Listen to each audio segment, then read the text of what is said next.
अशोक अपनी पुरानी धुन में खोया हुआ था। उसे बड़े शहरों की भागम भाग पसंद नहीं थी, नहीं वो चकाचौंध जिसमें हर चीज तेज और दिखावटी थी। वह तो उस सुकून को ढूंढता था जो उसे अपनी नानी के घर की मिट्टी की सौंधी खुशबू में मिलता था। और आज एक बड़े शहर की सबसे संकरी गली के नुक्कड़ पर उसने अपनी उस सादगी को अपने काम में उतार लिया था। एक साधारण सा चिकन हांडी का ठेला। अशोक का ठेला सिर्फ एक दुकान नहीं थी, वो उसकी यादों का कोना था।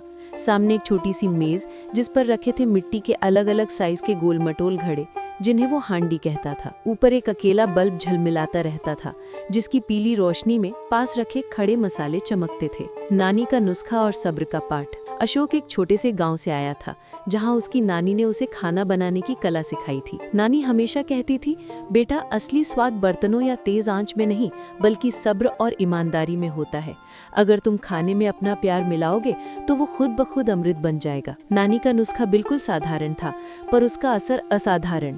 अशोक पहले बाजार से ताज़ा मुर्गा लाता, फिर अपने हाथों से खड़े मसाले धनिया, जीरा, काली मिर्च और सूखी लाल मिर्च को तवे पर धीमी आंच में भूनता। इस क्रिया में घंटों लगते थे, लेकिन अशोक जानता था कि यही मसाला उसकी चिकन का दिल है। भुने मसालों को वह सिलबट्टे पर दरदरा पीसता, उसमें दही, सरसों का तेल और अदरक लहसुन का ताज़ा पेस्ट मिलाता।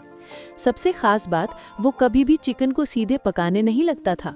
वह उसे मसालों के साथ मिलाकर 2-3 घंटों के लिए मैरिनेट होने के लिए छोड़ देता।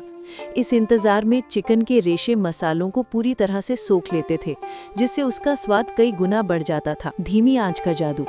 शाम ढलने से ठीक पहले अशोक मैरिनेटेड चिकन को मिट्टी के हांडियों में भरता। हर हांडी के मुंह को वह आटे के घोल से सील कर देता था।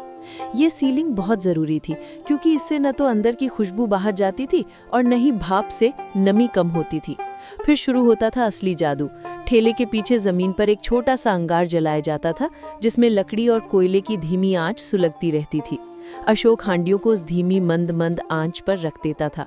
ये हांडियां कोई आधे 1 घंटे में नहीं पकती थी, बल्कि 3 से 4 घंटे तक दम में पकती रहती थी।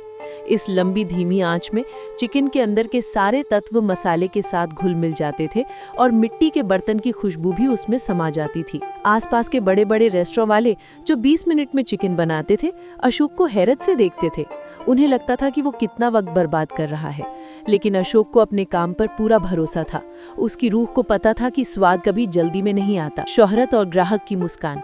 एक दिन एक फूड क्रिटिक जो अपनी महंगी गाड़ी में शहर का बेस्ट खाना ढूंढ रहा था, इस गली के नुक्कड़ से गुजरा। जैसे ही उसने हांडी के ढक्कन खुलने की आवाज़ सुनी और वो मदहोश कर देने वाली खुशबू उसके नाक तक पहुंची, वो अपनी गाड़ी रोककर ठेले की तरफ खींचा चला आया। पहली बार उसने वो चिकन हांडी चखा। उसका पहला निवाला मुंह में जाते ही उसकी आंखें बंद हो गईं। चिकन इतना नर्म और रसीला था कि मानो मक्खन की तरह घुल गया। मसाले तेज नहीं थे, बल्कि एक मीठा और सौंधा एहसास दे रहे थे। उस क्रिटिक ने अपने रिव्यू में लिखा, अगर आपको असली चिकन हांडी खानी है तो बड़े बड़े होटलों को भूल जाइए।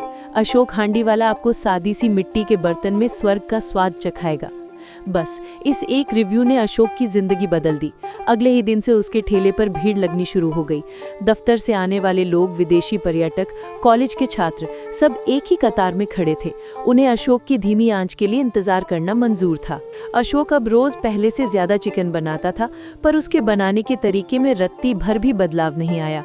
वो आज भी ताज़े मसाले भूनता है, आज भी घंटों मैरिनेट करता है और आज भी हांडी को उसी धीमी कोयले की आंच पर रखता है। वो जानता है कि पैसा और तेज रफ्तार क्षणिक हो सकती है, पर स्वाद और मेहनत हमेशा कायम रहती है। उसकी सबसे बड़ी कमाई उसके ग्राहक का वो पहला वाह है जो उसके मुंह से निकलता है। यही वाह उसे याद दिलाता है कि नानी का सबक सही था। खाना सिर्फ पेट नहीं भरता, ये दिल को भी खुश करता है। अशोक की कहानी हमें सिखाती है कि आधुनिक दुनिया में भी हम अपनी जड़ों और परंपरा से जुड़कर बड़ी सफलता हासिल कर सकते हैं। क्या आप भी अपने जीवन में किसी ऐसी पुरानी चीज को महत्व देते हैं जिसे आज की दुनिया नजरअंदाज कर रही है?